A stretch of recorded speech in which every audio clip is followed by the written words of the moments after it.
کا دنیا میں بجا دے.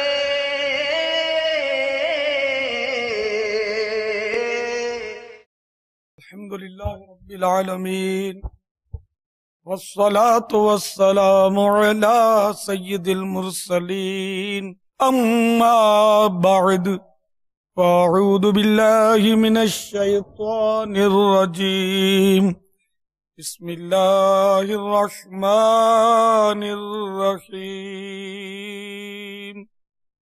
الصلاة والسلام علیک یا رسول اللہ وعلى آلك وصحابك يا حبيب الله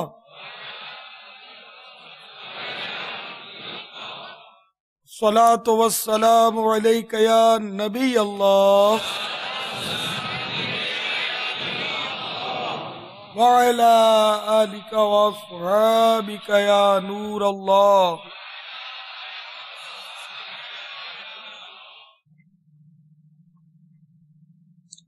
فرمان مصطفیٰ صلی اللہ تعالی علیہ وآلہ وسلم اس شخص کی ناک خاک آلود ہو جس کے پاس میرا ذکر ہو اور وہ مجھ پر درود پاک نہ پڑھے. صلو علی الحبیب صلی اللہ تعالی علی محمد.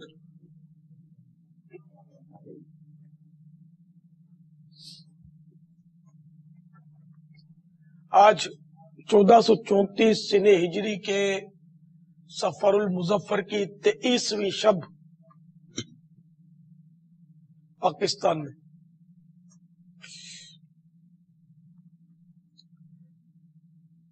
الحمدللہ مدنی چینل فیضان اعلی حضرت کا سلسلہ چلا رہا ہے. اسی ضمن میں آج مدنی مذاکرے کی بھی ترکیب ہے. قبل اس کے کہ سوال جواب کی باقاعدہ ترکیب ہو، آئیے اچھی اچھی نیتیں بڑھا لیتے. اللہ عز و جل کی رضا پانے اور ثواب کمانے کے لیے اچھی اچھی نیتیں کرتا ہوں. نیتیں اپنی حالت کے مطابق کرنی ہے.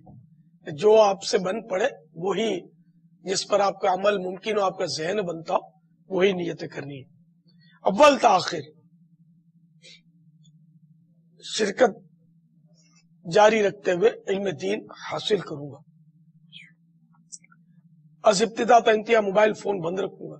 کپڑے یا بدن، سر یا داڑھی کے بال سہلانے، دھاگے نوچنے، انگلیوں سے کھیلنے، ادھر ادھر دیکھنے، باتیں کرنے، ٹیک لگانے، پردے پردہ نہ ہونے کی صورت میں گھٹنے کھڑے کر کے دوسروں کے لیے بدنگاہی کا باعث بننے، گھٹنوں میں سر رکھنے، دوسروں کو اشارے کرنے، اٹھ کر چل پڑنے وغیرہ سے بچتے ہوئے علم دین کی تعظیم کی خاطر جہاں تک ہو سکا دو زانو بیٹھ کر علم دین سمجھنے کے لیے نگاہ نیچی کیے خوب کان لگا کر سنوں گا.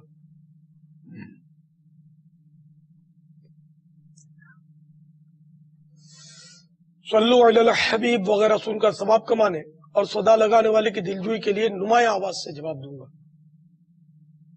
ضرورت سمٹ سرک کر دوسروں کے لیے جگہ کشادہ کروں گا. دھکا وغیرہ لگا صبر کروں گا. گورنے جھڑکنے الجھنے جھگڑنے سے بچوں گا.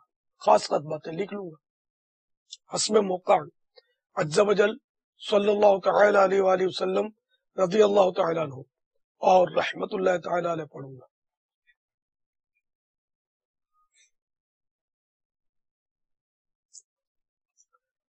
نظر کی حفاظت کی عادت بنانے کی خاطر جواب دینے وغیرہ کے دوران ویسے بھی حتی الامکان نگاہ نیچی رکھوں گا.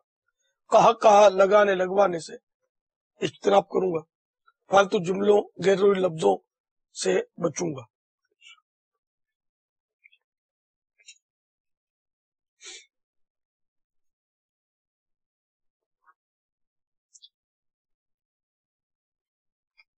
آج کے مدنی مذاکرے اور اب تک کی میرے پاس موجود نیکیوں پر اللہ کی رحمت سے ملنے والا اجر، اس والے ثواب برائے جناب رسالت مآب صلی اللہ تعالی علیہ وآلہ وسلم، جملہ انبیاء و مرسلین، خلفاء راشدین، امت المومنین، تمام صحابہ و تابعین و تبع تابعین ائمہ مجتہدین، علماء کاملین، مشائخ عاملین، مفسرین، محدثین، تمام بزرگان دین، کل مؤمنات و مومنین، مسلمات و مسلمین، تمام شہیدان و اسیران کربلا، اہل بیت اطہار،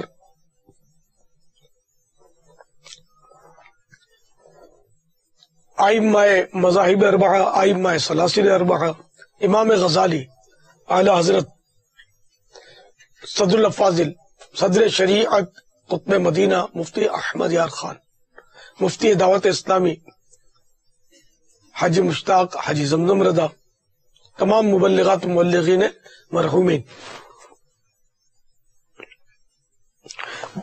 12 ماہ 25 ماہ یا وقف مدینہ رہتے ہوئے مدنی قافلوں کے مسافرین، مدنی انعامات کی عاملات و عاملین، آمین بجاہ النبی الامین صلی اللہ تعالی علیہ وسلم۔ صلو علی الحبیب صلی اللہ تعالی علی محمد۔ السلام علیکم۔ وعلیکم السلام ورحمۃ اللہ وبرکاتہ۔ میں صغیر احمد مغل بات کر رہا ہوں، گلستان جور بلاک 5 سے۔ پیارے بابا جان، آپ سے ایک درخواست ہے کہ سردی میں خشکی اور خارش کا سامنا کرنا پڑتا ہے، تو اس کا کوئی حل بتائیں۔ اللہ اللہ، اپنی کھال کو نرم رکھنے کی ترکیب کی جائے۔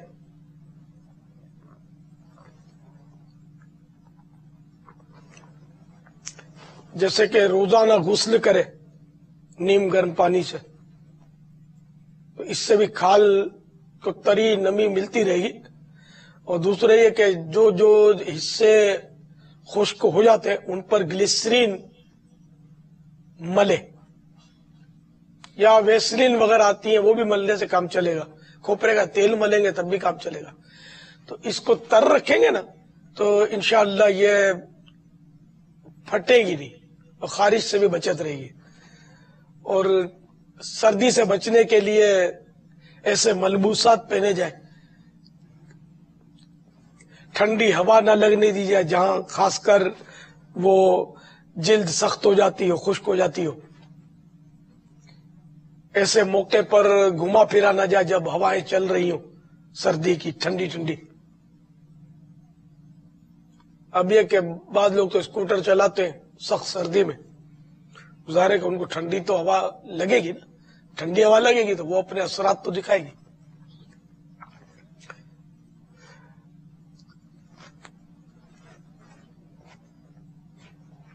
خشک میوے کا استعمال زیادہ کرے۔ واللہ تعالی اعلم ورسولہ اعلم عز وجل وصلی اللہ تعالی علیہ وآلہ وسلم۔ صلو علی الحبیب صلی اللہ تعالی علی محمد۔ السلام علیکم بابا جی۔ وعلیکم السلام ورحمۃ اللہ وبرکاتہ۔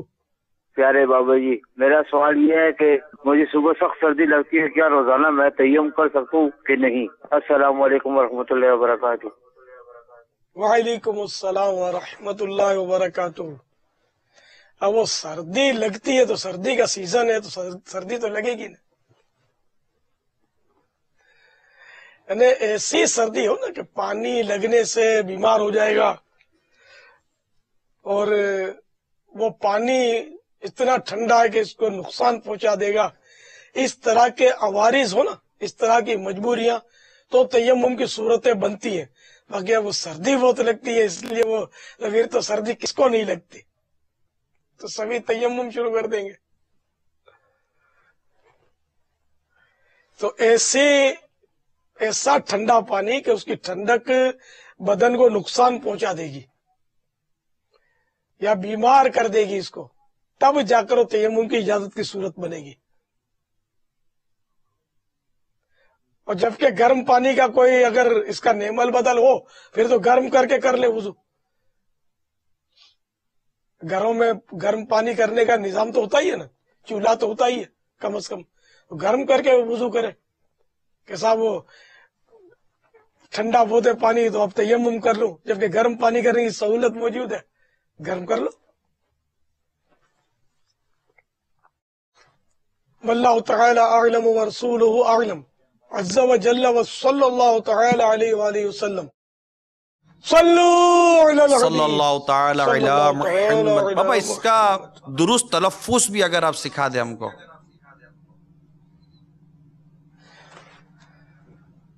باپا ہمارے یہاں کے عملے والے مطلب پوچھے اس طرح کا سوال ہے تممم میں تممم کیا مطلب یہ تھوڑا تو یہ بیان کر درست دیا جائے. تلفظ اگر اب چند ایک مرتبہ ہم سب مل کر دہرا لیں گے تو امید ہے کہ یہ ہماری. الحمدللہ کہنا تو سیکھ لیں ہم نے. اب آپ یہ بھی سبحان اللہ کہنا سیکھ لیں. اب وہ بھی سکھا ہی رہے نا. اب پھر تیمم کرنا سیکھیں گے. وہ کرنا تو جب تیمم وہ کرنا تو جب سیکھیں گے تب سیکھیں گے. تیمم ادھر بھول جاتے. التحیات بھی نہیں بول سکتے. التحیات التحیات اس طرح تیمم. یہ بھی ساحل محترم نہ ہو سکتا ہے. بیچاروں نے مطلب ظاہر ہے کہ وہ جس طرح یا آتا بھی ہوتا ہے نا تو جلدی میں باتوں کا تو حروف آگے پیچھے ہو جاتے ہیں. تو تیمم تیمم تیمم. چلیے بولیے تیمم تیمم تیمم تیمم تیمم تیمم تیمم. تیمم. چلو بھائی دوہراؤ. تیمم تیمم تیمم. ہاں مدنی چاہے کہ ناظم نے گھر میں یہ نکلے گا نہیں. ابھی تو نکل جائے گا. تیمم تیمم تیمم. تیمم.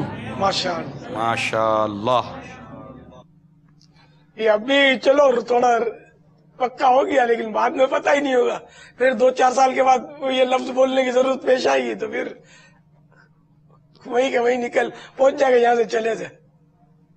صلو علی الحبیب صلی اللہ تعالی. صلی اللہ تعالی علی محمد. باپا یہ آپ الحمدللہ عز وجل ہم نے دیکھا کہ ان دنوں مدنی مذاکرے میں آپ بڑے پیارے پیارے صحت سے متعلق بھی مدنی پور روز کے حوالے سے بیان کر رہے ہیں. کبھی پھل کے حوالے سے تو کبھی دیگر اجناس کے حوالے سے سبزی کے حوالے سے. آج اگر ایک آئٹم ہے کم و بیش روزی کھاتے ہیں بلکہ آپ تو خود کہتے ہیں کہ میری گٹی میں ملی ہوئی وہ چیز. اگر وہ جو آپ کی گٹی والی ملی ہوئی چیز کی اگر کچھ باتیں بیان کر دیں. چاول کے کیا مطلب فوائد اور اس سے متعلق کچھ اگر مدنی پھول ہمیں مل جائے. اور اس کی چاول کی آپ کو پتا ہے ویرائٹیاں کتنی ہیں. سفید ہو تو پھر رنگ برنگی ہوتے ہیں, سادے ہوتے ہیں, مسالے والے ہوتے ہیں, میٹھے ہوتے ہیں, آئٹم ہے نا. ہاں میں نے واقعی چاول بچپن سے ہی چاول گٹی میں, اور اس پر افسوس ہے. یوں اب نہیں یار چاول موافق نہیں ہے مجھے. بڑے ہوئے نا تو توجہ گئی ہے عمر میں. تو چاول جو ہے یہ ویسے تو بڑا لذیذ ہے اور شاید ساری ہی دنیا میں کھایا جاتا ہو. پوری دنیا میں چاول کھائے جاتے ہوں گے اور یہ کہ اس کی بہت مقبول ڈش ہے یہ چاول. اور ایک تعداد ہے کہ اگر چاول نہ ملے کھانے کے لیے تو موڈ خراب ہو جائے. اب تھوڑا وہ سینے پر ہاتھ رکھ کر کہیں دل اچھل کر باہر نہ آ جائے. یوں وہ پھر توجہ سے سنیے, سینے پہ ہاتھ رکھ کے. چلیں. طبی ماہرین کا کہنا ہے کہ ہر روز چاول کھانے والے افراد میں کینسر کا امکان بڑھ جاتا ہے. اللہ اللہ اللہ.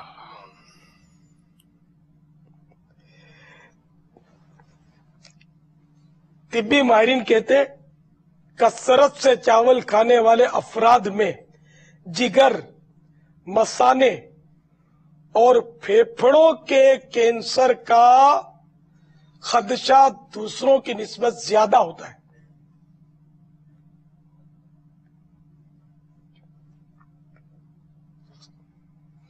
امریکہ میں ہونے والی حالیہ تحقیق کے مطابق مسلسل چاول کھانے والوں کے جسم میں آرسینک کی مقدار دوسروں کی نسبت 44% زیادہ ہوتی ہے. آرسینک کینسر کا باعث بنتا ہے اور جو لوگ ہر روز ایک بار چاول کھاتے ہیں انہیں کینسر لاحق ہونے کا خطرہ بھی بڑھ جاتا ہے. تاہم ڈاکٹروں کا کہنا ہے ارسینک کی مقدار میں اضافے کا مطلب یقینی طور پر کینسر لاحق ہونا نہیں۔ ہارورڈ یونیورسٹی کی حالیہ تحقیق میں انکشاف ہوا ہے کہ سفید چاول کے استعمال سے ذیابیطس کا خطرہ بڑھ جاتا ہے۔ ذیابیطس وہ ڈائبٹکس، میٹھا پیشاب، سفید چاول کے استعمال سے ڈائبٹکس کا خطرہ بڑھ جاتا ہے، جبکہ براؤن چاول اور بغیر چھنے آٹے کے استعمال سے ذیابیطس یعنی ڈائبٹکس کے لاحق ہونے کے امکانات 1/3 کم ہو جاتے ہیں۔ ہارورڈ یونیورسٹی میں ہونے والی اس تحقیق میں یہ بھی بتایا گیا کہ سفید چاول چونکہ فوراً ہضم ہو جاتا ہے، اس لیے اس کے کھانے سے خون میں شوگر کا لیول بڑھ جاتا ہے، شوگر ہائی ہو جاتا ہے، شوگر کا لیول، جس کے سبب درجہ دوم ذیابیطس کے خطرات بڑھ جاتے ہیں۔ 2000 افراد پر کی جانے والی اس تحقیق سے پتہ چلا ہے کہ وہ افراد جو ایک ہفتے میں 5 بار 150 گرام تک چاول لیتے ہیں، ان میں ذیابیطس یعنی ڈائبٹکس، میٹھے پیشاب کے مرض کے امکانات 17% تک بڑھ جاتے ہیں، جبکہ بھورے یا براؤن چاول استعمال کرنے والوں میں سفید چاول استعمال کرنے والوں کی نسبت ذیابیطس کے امکانات 17% کم ہوتے ہیں۔ ماہرین کا کہنا ہے کہ ذیابیطس سے بچنے کے لیے ایسی غذا کا استعمال کرنا چاہیے جس میں نمکیات اور میٹھے کی مقدار، مٹھاس کی مقدار توازن میں ہو، یعنی بیلنس اس کا صحیح ہو۔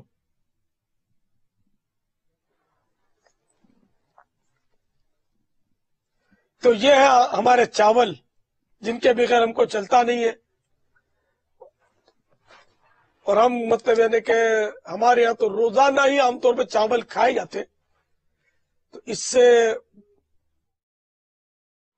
بچنا چاہیے سفید چاول سے، خاص کر یہ طبیبوں کے اعتبار سے۔ اور روٹی میں غذائیت زیادہ اور دیر تک وہ اپنے پیٹ میں رہتی ہے تو وہ قوت فراہم کرتی ہے۔ چاول فوراً ہضم ہونے کی وجہ سے بھی یہ شوگر لیول یہ لکھا نا کہ بڑھاتا ہے، تو ہر فوراً ہضم ہونے والی چیز شوگر لیول بڑھائے یہ ضروری نہیں ہے، لیکن چاول میں قدرتی طور پر شوگر کے عنصر موجود ہوتے ہیں، اسی لیے وہ جو شوگر کے مریض ہیں ان کو ڈاکٹر چاول منع کرتے ہیں۔ یہ بھی مشہور ہے کہ چاول بدن کو موٹا کرتے ہیں۔ اچھا، چاول سے عام طور پہ نزلہ جو ہے نا، نزلہ، زکام، کھانسی، یہ میرا اپنا تجربہ ہے۔ جب چاول میں روز کھاتا تھا تو مجھے آئے دن نزلہ ہوتا تھا، پھر میں نے یہ نوٹ کیا کہ چاول چھوڑے تو فرق پڑ گیا۔ اب بھی ہوتا ہے نزلہ لیکن اب پہلے کے مقابلے میں کم۔ ہو سکتا ہے کھچڑی کے فوائد ہوں، کیونکہ کھچڑی صرف چاول نہیں ہے نا، اس میں دال کی آمیزش ہو گئی، دال کے اپنے خواص ہوتے ہیں، پھر دال کی ایک مقدار بھی ہوتی ہے جو چاول کی مقدار آٹومیٹک اس حساب سے کم ہو گئی۔ جیسے اگر خالی چاول کھائیں گے تو سمجھو کہ 100 گرام کھا لیے، 200 گرام کھا لیے چاول، اور اگر دال ڈالی ہے تو وہ 50 گرام دال ہے تو 150 گرام چاول ہے، کچھ تو فرق پڑ گیا نا، کمی آ گئی۔ پھر ہو سکتا ہے کہ اس کے ملنے سے دونوں کی کوئی تاثیر میں تبدیلی آتی ہو تو تعجب نہیں، اس لیے کہ ڈاکٹر مریضوں کو کھچڑی کا مشورہ دیتے ہیں کہ کھچڑی زود ہضم غذا ہے، دہی اور کھچڑی کھائے تو پیٹ میں ٹھنڈک ہو جاتی ہے، جیسے خاص کر وہ پیٹ جن کا خراب ہو ایسے مریضوں کو ہو سکتا ہے کہ اس کی تاثیر میں تبدیلی آتی ہو تو چاول کھانا تو اس کا مطلب کھچڑی کھائے. اب یہ جو بریانی کھاتے ہیں نا، اچھا اول تو خیر بریانی کس کو بولتے ہیں یہ عام طور پہ ہماری توجہ نہیں ہوتی. جو میں سمجھاؤں یہ کہ ایک ہوتی ہے بریانی، ایک ہوتا ہے پلاؤ. پلاؤ کو بھی عام طور پہ بریانی ہی بولتے ہیں عوام، لیکن مجھے اس کا فرق لگتا ہے. بریانی وہ ہوتی ہے کہ جس میں مسالہ الگ سے بنتا ہے، چاول ہوتے ہیں اس میں مکس لیکن تھوڑے ہوتے ہیں، اور وہ بہت گرم مسالے اور پتہ نہیں کیا کیا اس میں ڈال کر اس کا بالکل یعنی کہ وہ ایک معجون مرکب بنا دیتے ہیں. وہ پھر اس کے اوپر ابلے ہوئے چاول ڈالتے ہیں، پھر یہ دونوں مکس کر کے کھائے جاتے ہیں. یہ ہے بریانی. دیگوں پر بھی جو بیٹھ جاتے ہیں جن کو نکالنا نہیں آتا تو بھی گڑبڑ کرتے ہیں، اوپر سے کورے کورے چاول بھر کے لوگوں کو کھلا رہے ہوتے ہیں. میں نے دیکھا ہے طرح کے انگھڑ بیٹھ جاتے ہیں تو بیچارے کسی کو تو وہ مسالہ بھر کے دے دیتے کہ اس کو یوں مزہ تو آتا ہے لیکن پھر اس کا پیٹ جو وہ اس کا ٹھیک ٹھاک احتجاج بھی کرتا ہوگا. اور بعض بیچارے کورے چاول جو ان کو اترے نہیں گلے کے نیچے. تو اس لیے وہ دیگ پر نکالنے والا یہ بھی ایک فن ہے کہ وہ گہرا ہاتھ لے کر مسالہ نکالے، کچھ مسالہ ڈالے، کچھ اوپر چاول ڈالے، دونوں کا ایک اعتدال ہو. آلو کتنے ڈالنے، بوٹی کتنی ڈالنی ہے. بعضوں کو بوٹیاں بھر دیتے ہیں، بعضوں کو بٹاٹے بھر دیتے ہیں، آلو بھر دیتے ہیں، بعضوں کو خالی کورے چاول پکڑا دیتے ہیں، بعضوں کو خالی مسالہ ہی دے دیتے ہیں، یا پہلے کورے چاول چلا کر اب خالی مسالہ چلا رہے ہوتے ہیں.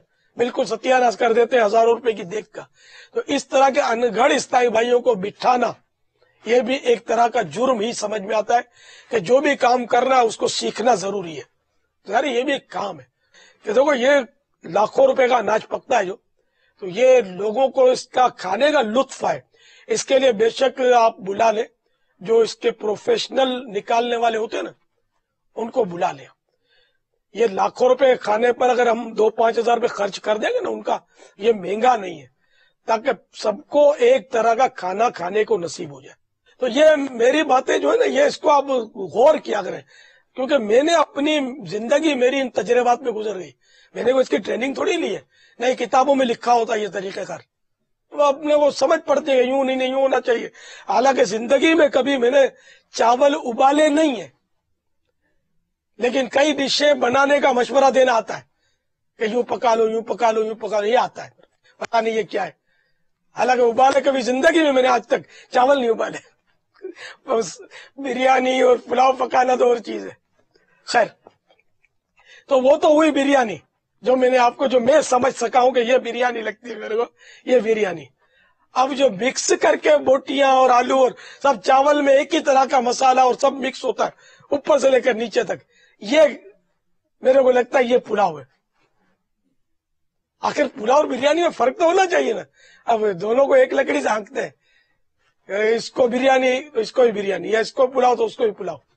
اپنے کو کھانا آتا ہے جو بھی ہو، ٹیسٹ ہونا چاہیے اچھا.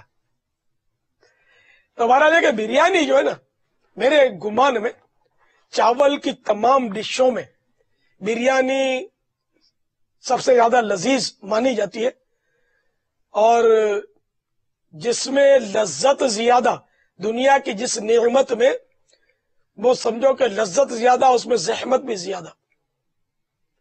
تو بریانی میں زحمت بھی زیادہ ہوتی ہے، خاص کر جو دیگوں کی بریانی ہوتی ہے جو شادیوں میں اور کھلائی جاتی ہے، بڑی خوفناک ہوتی ہے، پیٹ کا ستیہ ناش کر دیتی ہے. اور جب پیٹ خراب ہوگا تو سارا بدن خراب ہوتا ہے، اور پھر وہاں پرایا پیٹ سمجھ کر وہ جو قوم جس طرح چبائے بغیر نگلتی ہے مارا ماری کر کے میں رہ نہیں جاؤں گی، تو وہ الگ ستم ڈھاتا ہے ان کا یہ انداز ان کے وجود پر. اور داڑ کر کے بیمار ہو جاتے ہیں، سینے میں جلن شروع ہو جاتی ہے، پیٹ خراب ہو جاتا ہے تو قبض لگ جاتا ہے یا اس کا الٹ ہو جاتا ہے، اور پھر وہ ڈاکٹر کی دعاؤں کا ثمر بن کر ان کی خدمت میں حاضر ہوتے ہیں.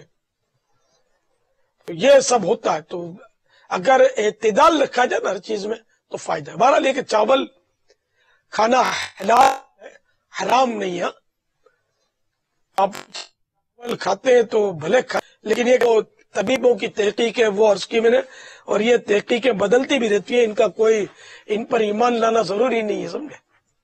یہ ایمانیات میں سے نہیں ہے، نہ اعتقادیات میں سے، ڈاکٹروں کے اپنے اپنے وہ ہوتے ہیں، لیکن یہ کہ چاول کے میں نے اپنے اوپر نقصانات خود دیکھے ہیں، پیشاب زیادہ لگنا چاول سے، یہ بھی میرا اپنا تجربہ ہے، نزلہ، کھانسی، زکام، بلغم بڑھتا ہے اس سے، یہ میرا اپنا اندازہ ہے، خدا بہتر جانے۔ تو میں بہرحال چاول اب پہلے کی نسبت کم کھاتا ہوں، اب چونکہ گھٹی میں ہے اس لیے بچنا بڑا دشوار ہے، بچ نہیں پاتا، لیکن الحمدللہ جتنا ہو سکتا ہے مطلب کم کھا رہا ہوں، کبھی پیٹ بھر کے بھی کھا لیتا ہوں، کبھی کم بھی کھاتا ہوں، کبھی بالکل ہی نہیں کھاتا، روٹی کھاتا ہوں۔ آج کل سردیاں ہیں تو اور بھی میں نے چاول پر کنٹرول کیا ہوا ہے تاکہ میں وہ پیشاب ورنہ بڑھتا ہے تو پھر یہ آپ کے ساتھ بیٹھنا بھی دشوار اتنے گھنٹے۔ ویسے بھی کام کاج میرا جو ہے نا وہ تحریری کام عام طور پہ ہوتا ہے، لکھنے ظاہر ہے ہم لوگوں کا اور کیا کام ہے، محنت مزدوری کر نہیں سکتے، ادھر ادھر بھاگ دوڑ کے بیانات کا دور چلا گیا، اب یہ کہ یہی کام رہ گیا ہے، قلم ہے اور ہم ہیں۔ خدا ایسی قوت دے میرے قلم میں، یہ حضور مفتی اعظم ہند رحمت اللہ تعالی علیہ کا دعائیہ شعر ہے، خدا ایسی قوت دے میرے قلم میں کہ بد مذہبوں کو سدھارا کروں، خدا ایسی قوت دے میرے قلم میں، خدا ایسی قوت دے میرے قلم میں کہ بد مذہبوں کو سدھارا کروں میں، کہ بد مذہبوں کو سدھارا کروں میں۔ صلو علی الحبیب۔ وہ بیٹے ہی چاول کا بتا، اگر آپ نے وہ پھر سینے پہ ہاتھ رکھ کے چاول چاول کر ڈالا آپ نے، چاول سوچے کہ ڈرا دیا نا، وہ ڈر اپنا مطلب عارضی ہوتا ہے، مطلب جو بھی تھا عارضی بھی ہوا تو ہے نا یار، آنے تو بریانی سارا خوف اڑ جائے گا، خوشبو آنے تو وہ بریانی تو بعد میں آئے گی، ڈھکنا ہٹاؤ دیکھ کا تو پھر دیکھو یہی تو عرض کہ کر رہا ہوں، کون ڈرتا ہے۔ پہلے خوشبو آتی ہے، بریانی کی یہ کوالٹی پہلے خوشبو آتی ہے۔ باپا ہند بھوپال والے بھی ہمارے ساتھ ہیں اس وقت۔ مرحبا، جی آیا نو، ماشاءاللہ بھوپالی بہت سارے جمع ہو گئے، ماشاءاللہ، اضحکم اللہ سنکم۔ آمین۔ السلام علیکم ورحمۃ اللہ وبرکاتہ۔ وعلیکم السلام ورحمۃ اللہ وبرکاتہ۔ میرا نام محمد فرقان افاق اتاری ہے، میں گلستان جوہر جامع مسجد عثمان غنی سے عرض کر رہا ہوں۔ پیارے بابا جان، آپ کی بارگاہ میں ایک سوال عرض ہے کہ اکثر دیکھا جاتا ہے کہ نوجوان جلدی کے لیے تیز رفتاری میں بائک چلاتے ہیں، تو اس میں ہماری رہنمائی فرما دیجیے۔ ہاں ہاں ہاں، یہ رکتا نہیں ہے سلسلہ بابا، نہ یعنی بہت تو ماہر ہوتے ہیں نا۔ مجھے تو ایک واقعہ بس ایسا ہوا تھا یار، جب ہم نے صحرائے مدینہ کی افتتاحی اجتماع تھا، صحرائے مدینہ باب المدینہ کا، تو میری گاڑی کے پیچھے سب بھاگتے تھے، جس گاڑی میں بیٹھا تھا نا، اسکوٹر دوڑاتے تھے ہائی وے پہ، یہ دوڑاتے بس وہ ایک اسکوٹر جو گری ہے نا، اور وہ آنکھ کے بل پتھر پہ وہ بیچارہ اس کا منہ پڑا، اور اسی وقت غریب نے دم توڑ دیا، اس نے خون ہو گیا، دم توڑ گیا اس نے۔ پھر اس کو دیکھنے کے لیے میں گیا تھا ان کے گھر، لاش پڑی تھی خون میں نتھری ہوئی۔ ایسے تو خیر وہ روزمرہ کے معمولات ہیں، تیز رفتاری کی وجہ سے زندگیاں یا تو دنیا سے ہی چلا جاتا آدمی، یا پھر زندگی برباد ہو جاتی ہے۔ ایسے بھی ہوتے ہیں کہ کوما میں چلے جاتے ہیں، دماغی چوٹ لگتی ہے. سب سے خطرناک سواری تو اسکوٹر ہی مانی جاتی ہے. دماغی چوٹ لگ جاتی ہے، کوما میں بعض اوقات سال بھر یا سالوں تک بھی پڑے رہتے ہیں، ہوش ہی نہیں آتا، خاندان والے بیزار ہو جاتے ہیں. اب ہاسپٹل میں اخراجات تو ہوتے ہیں نا، تب نہ مرتے نہ چارپائی چھوڑتے، ایسی پوزیشن ہوتی ہے. گھر والے بھی دعائیں کرتے ہوں گے کہ اب یہ جائے تو اچھا، ہمارا ایک خرچہ رکے. جب کسی کام کا نہیں رہا، یا ریڑھ کی ہڈی میں چوٹ آ جاتی ہے، پھر جو مطلب کیفیت ہوتی ہے نا مریض کی، دیکھیں بہت مطلب بری حالت ہوتی ہے، بیچارے معذور ہو جاتے ہیں ہمیشہ کے لیے.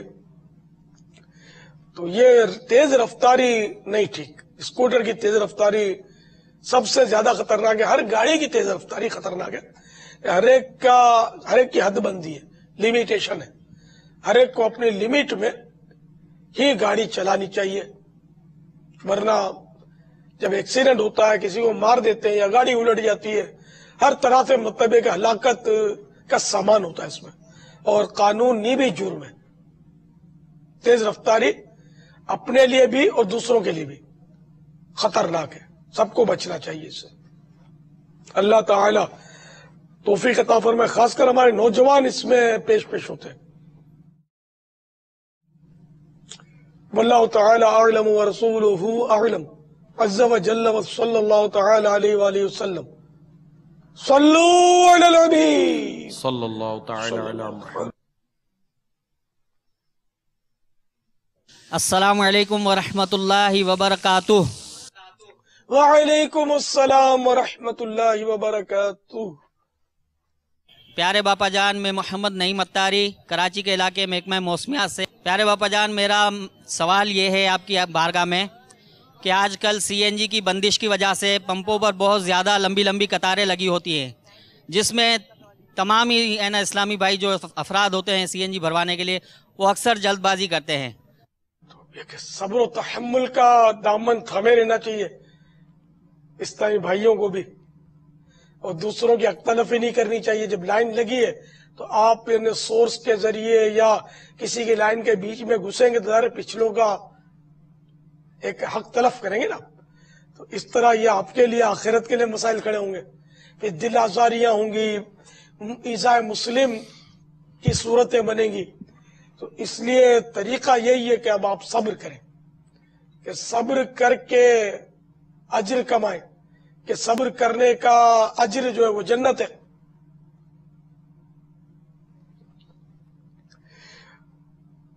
ہے صبر تو خزانہ فردوس، عاشق کے لب پہ شکوہ کبھی بھی نہ آ سکے. سب کو صبر کرنا چاہیے. واللہ تعالی اعلم ورسولہ اعلم عز وجل وصلی اللہ تعالی علیہ وآلہ وسلم. صلو علی الحبیب صلی اللہ تعالی علی محمد. یہ جس طرح بجلی سے متعلق جو رسالہ ہے نا، جس میں ہمیں پتہ چلا کہ بجلی بچانے کے حوالے سے اس میں مدنی پھول ہیں، اسی میں آخر میں چند مدنی پھول گیس کے متعلق ہیں. اور اس وقت ہمارے ملک میں گیس کے متعلق بھی ٹھیک ٹھاک وہ پرابلم ہے.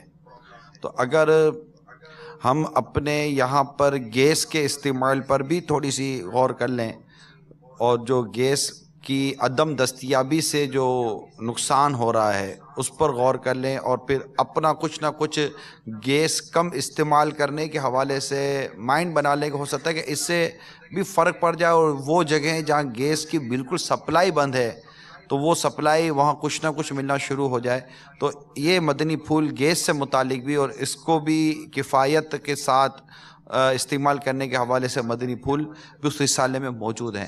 میں تو تمام مدنی چینل کے ناظرین کو عرض کروں گا کہ یہ رسالہ پڑھیں، اور اللہ توفیق دے میرے جو دیگر اسلامی بھائی ہیں جو لنگر رسائل کی سوچ رکھتے ہیں، نیت رکھتے ہیں، ان کو پتہ ہے کہ لنگر رسائل کی کیا کیا کیا کیا فوائد ہیں.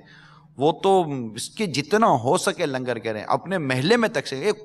کوئی گھر، کوئی دفتر، میں کہتا ہوں کوئی فرد ایسا شاید نہیں ہے جس کو اس رسالے کی حاجت نہیں ہے.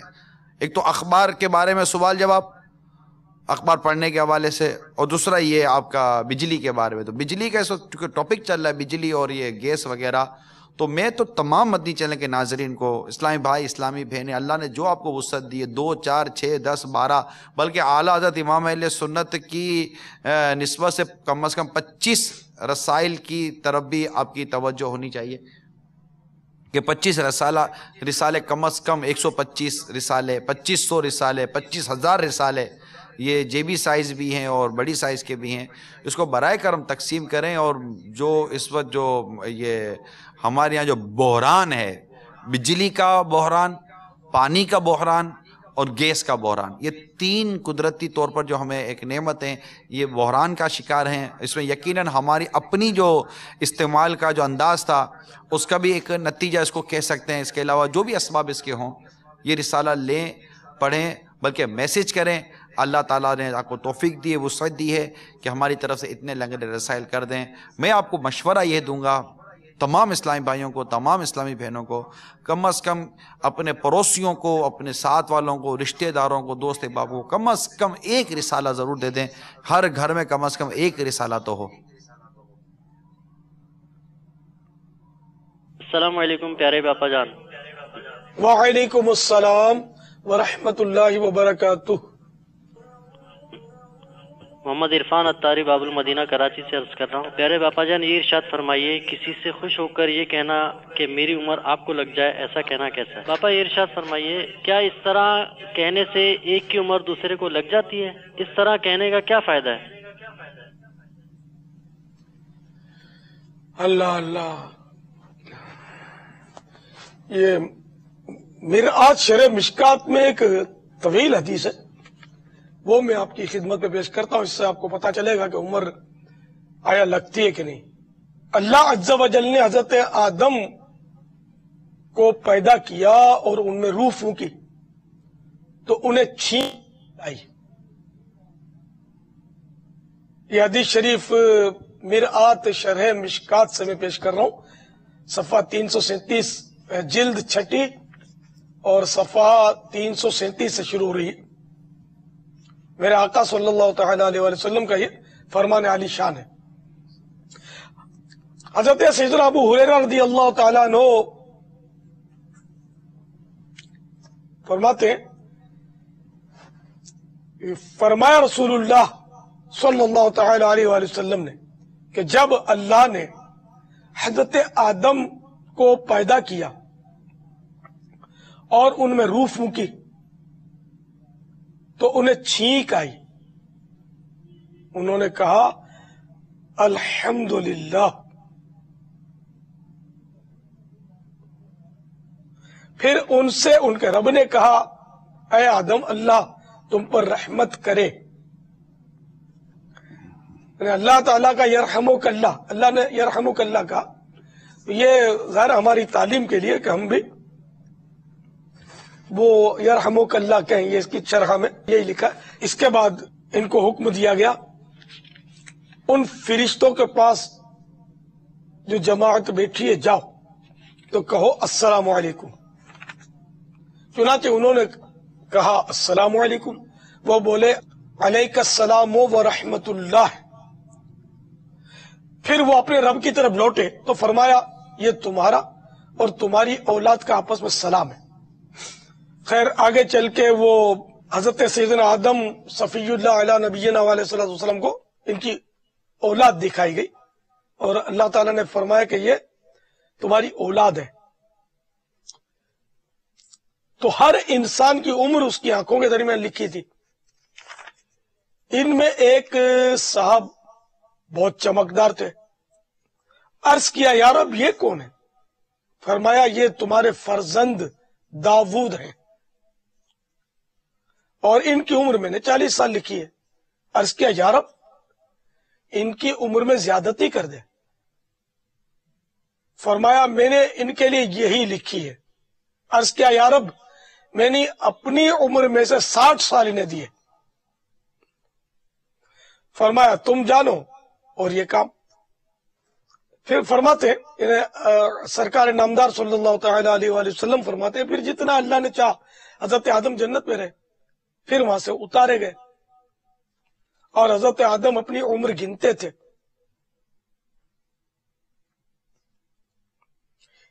اس کے تحت مفسر شہیر مفتی احمد یار خان علیہ رحمت الرحمان فرماتے ہیں خیال رہے کہ آپ کی یہ عمر جنت سے واپس آنے کے بعد شروع ہوئی تھی. اس وقت سے آپ نے گنتی شروع کی تھی، ورنہ آپ جنت میں بہت دراز مدت رہے. وہ مدت عمر کے حساب میں نہیں لگی. جب بچہ پیدا ہوتا ہے تب اس کی عمر شروع ہوتی ہے. پیٹ میں رہنے کی مدت عمر کے حساب میں نہیں لگتی. تمہارا لیے کہ حضرت آدم علیہ السلام کو اپنی عمر معلوم تھی کہ میری عمر 1000 سال ہے.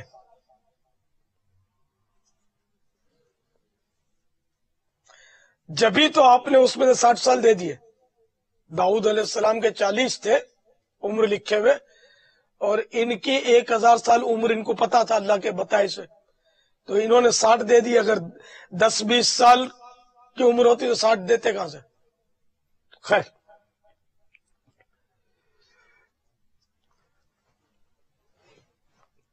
پھر ان کے پاس ملک الموت آئے. جب وقت گزر گیا کافی، تو آدم نے ان سے کہا تم نے جلدی کی، میری عمر 1000 سال لکھی گئی. عرض کیا ہاں، لیکن آپ نے اپنے فرزند داؤد کو 60 سال جو دے دیے. اس کے تحت وہ مفسر شہیر لکھتے ہیں تقدیر کے بیان میں، یعنی تقدیر کا جو باب ہے اس میں جو حدیث گزری ہے وہاں 40 سال کا ذکر ہے، اس حدیث میں 60 سال کا ذکر ہے. بات یہ تھی کہ آدم علیہ السلام نے داؤد علیہ السلام کو پہلے 40 سال دیے، پھر 60 سال کر دیے، یعنی 20 سال اور زیادہ. حضرت ملک الموت اولن تو جب آئے جبکہ جناب آدم کی عمر کے 60 سال باقی تھے، آپ نے انکار کیا. پھر جب 20 سال بعد آئے جب 40 سال باقی تھے، تاکہ ان 20 سال میں آپ اور بھی غور کر لیں، سوچ لیں. اس سے معلوم ہوا کہ حضرات انبیاء کرام علیہ السلام کی موت ان کی رضا سے آتی ہے. وہ جب چاہتے ہیں تب انہیں وفات دی جاتی ہے. جیسا کہ موسیٰ کلیم اللہ علیہ نبینا علیہ السلام سے فرمایا گیا تھا کہ اگر آپ ابھی موت نہیں چاہتے تو بیل کی کھال پر ہاتھ پھیرے، جتنے بال آپ کے ہاتھ لگے فی بال 1 سال.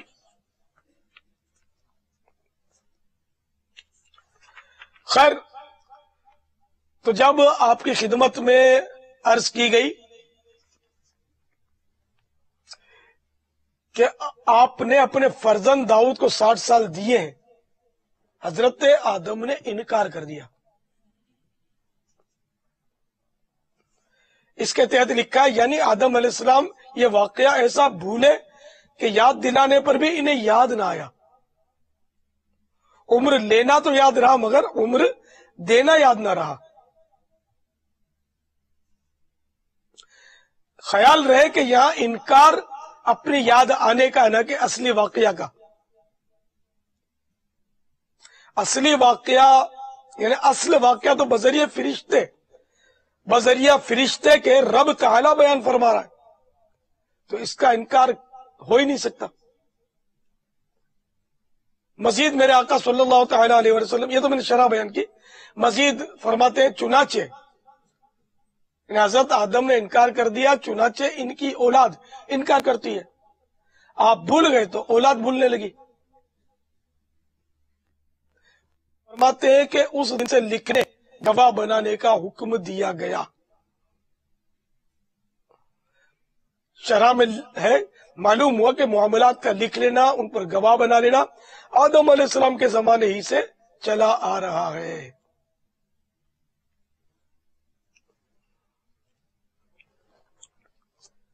تمہارا لیے کہ حضرت سیدنا آدم علی نبینا وعلیہ الصلوۃ والسلام نے حضرت داؤد علیہ السلام کو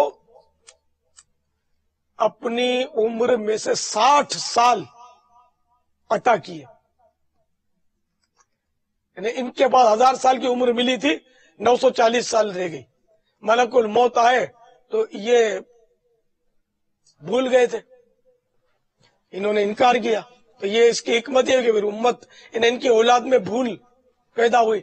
یہ بھی ہم جو بھولتے ہیں یہ اسی کا نتیجہ ہے، یہ سب اللہ کی مشیت سے ہوا ہے. واقعے کا انکار نہیں تھا، بھولنے کا انہیں بھول گئے، کیونکہ اللہ تعالیٰ جب فرما رہا ہے فرشتے کے ذریعے، وہ بھی فرشتہ بھی معصوم ہے تو یہ جھوٹ نہیں بولتے. تو یہ تو آدم علیہ السلام تو کامل الایمان نبی تھے. بہرحال یہ کہ اللہ تعالیٰ نے حضرت آدم صفی اللہ علیہ نبینا علیہ الصلوۃ والسلام کی 1000 سال کی عمر میں سے پھر 60 سال وہ مائنس نہیں کیے، یہ بھی لکھا شرح میں. پورے 1000 سال کی عمر میں آپ کو وفات دی. اور حضرت داؤد علیہ نبینا علیہ الصلوۃ والسلام کو حضرت سیدنا آدم علیہ نبینا علیہ الصلوۃ والسلام کی طرف سے 60 سال عمر کا تحفہ بھی مل گیا.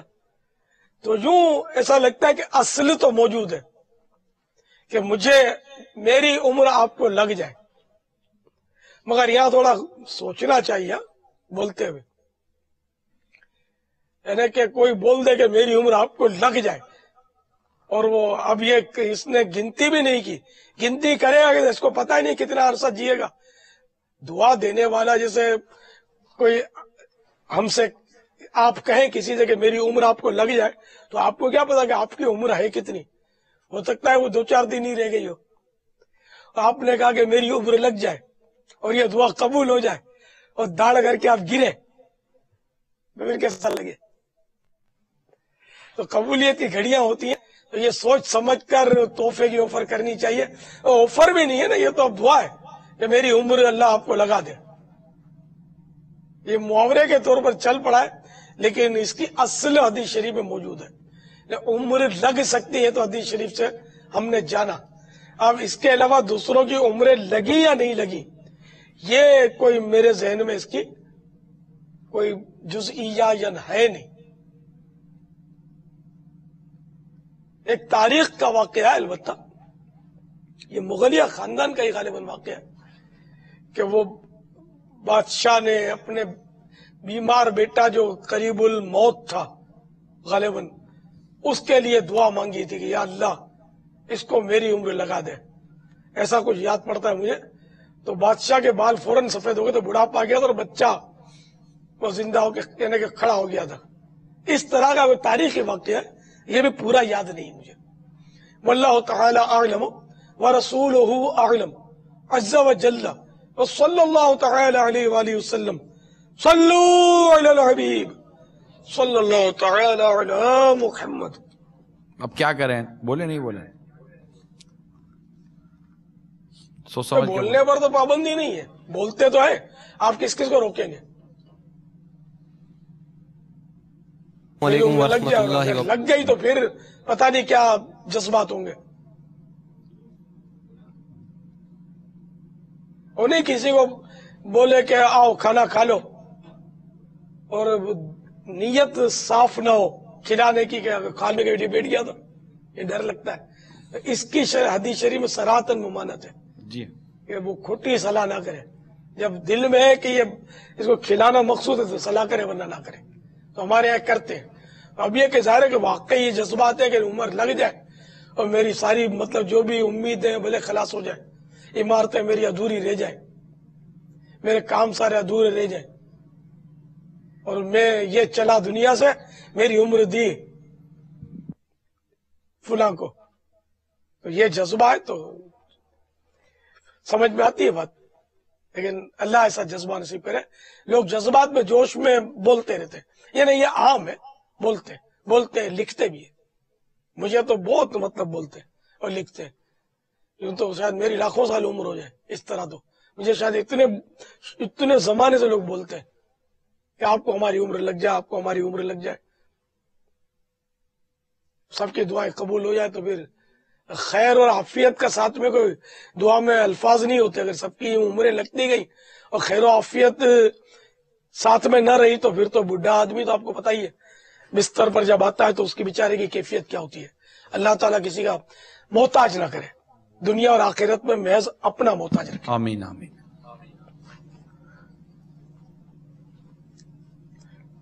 صلو علی الحبیب صلی اللہ تعالی علی محمد. السلام علیکم ورحمۃ اللہ وبرکاتہ. وعلیکم السلام ورحمۃ اللہ وبرکاتہ. میں محمد سلمان اتاری، میں موسمیات میں رہائش پذیر ہوں. میرا باپا جان سے یہ سوال ہے کہ ہمیں مدنی قافلے میں جو پاپاؤں سے ناشتہ کرایا جاتا ہے، اس کے بجائے اگر ہمیں پراٹھوں سے ناشتہ کرایا جائے تو اس میں زیادہ دلچسپی رہے گی. اللہ اللہ، پاپوں سے ناشتہ کروایا جاتا ہے تو پراٹھوں سے ناشتہ کرائیں گے زیادہ دلچسپی رہے گی، اور اگر پیزوں سے ناشتہ کرائیں گے دلچسپی کو مزید 4 چاند لگ جائیں گے. سبحان اللہ. ساتھ میں پاپا چلے پیزا بھی ہو ہونے جائے چاہیے، وہ سیخ بوٹیاں بھی ہونی چاہیے ساتھ میں. تو یہ ہرس کا کنارہ ملنا بہت مشکل ہے، سمجھے. تو یہ پاپوں پر گزارا کرے تاکہ پھر وہ مزید پاپ کہیں نہ شروع ہو جائے. یعنی وہ پراٹھا کھانا پاپ نہیں ہے، مطلب یہ کہ اچھی اچھی غذا کھانے کے لیے بعض اوقات پاپ کا سہارا لینا پڑتا ہے. پاپ مانے گناہ. تو یہ پاپے اچھے ہیں، چاہے پاپے سے گزارا کرے اور خوب مطلب ہے کہ وہ علم دین حاصل کریں اور خوب مدنی قافلوں کے مسافر بنے اور دعوت اسلامی کے مدنی کاموں کی دھومیں مچائیں. واللہ تعالی اعلم ورسولہ اعلم عز وجل وصلی اللہ تعالی علیہ وآلہ وسلم. صلو علی الحبیب صلی اللہ صلی اللہ تعالی تعالی علی علی محمد. ابھی ایک دوبارہ کھانے پینے کی کوئی بات چلی، ابھی چاول کا تو آپ نے پوسٹ مارٹم کر ہی دیا. یہ بتائیے کو انار کے بارے میں تو سنتے ہیں باپا کچھ مدینہ تو کوئی انار کے متعلق بھی مدنی پھول عطا فرمائے نا. انار کی تو کیا بات ہے، کیا بات ہے. یوں آتے ہو تو زیادہ مزہ، زیادہ کھانے پینے انار کھاتا کون ہے؟ نہیں کھاتے. چلو ٹھیک ہے، وہ کھانے کے بدلے انار کے دانے پلیٹ میں رکھ لینا اور اس کو بریانی سمجھ کے کھاتے رہنا. ہے کوئی کھانے والا؟ حضرت سیدنا عبداللہ بن عباس رضی اللہ تعالی عنہما جب انار تناول فرماتے نا تو اس کا ایک ایک دانہ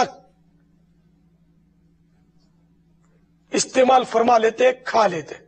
کسی نے اس کی وجہ دریافت کی